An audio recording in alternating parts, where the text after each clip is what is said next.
মই এজন কৃষকে কৈছোঁ, কথা কাকুমণি কটকী। খৰাং পথাৰলৈ নামি অহা প্ৰথম জাক বৰষুণৰ পৰশত আমি জি উঠো অন্তঃসত্ত্বা পথাৰডৰাৰ বুকুত গোপনে, আপুনি নেদেখাকৈ।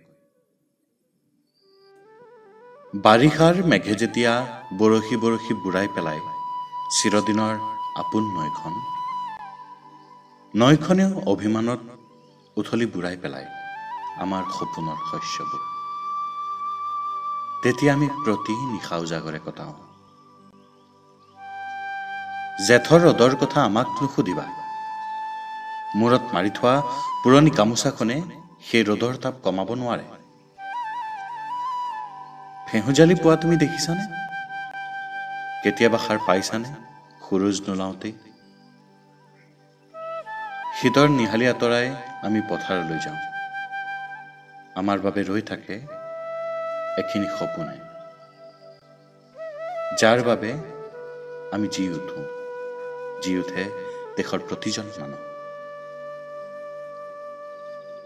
তথাপিও দাম দৰৰ বজাৰত আমি তল পৰি ৰওঁ। আমি যে কৃষক,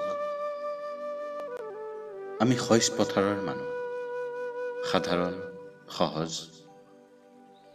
সৰু পৰিয়ালটোৰ দায়িত্ব ল'বলৈও কত যে সাধনা। চিন্তা আৰু দুঃসহ সন্ধিয়াবোৰত বিমৰ্ষ শ্ৰান্ত ক্লান্ত হৈ আমি হিচাপ কৰোঁ দৈনন্দিন লাভ আৰু ক্ষতিৰ গণনা।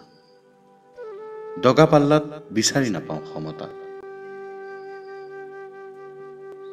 আমি দেশৰ কৃষক, সৃষ্টিৰ সন্ধানত মাটিৰ সতে সপোন ৰচোঁ। দুভৰিত শিপাই থাকে সেই কথা, মাটিৰ সতে যে আমাৰ আজন্ম পৰিচয়। আমি যে কৃষক।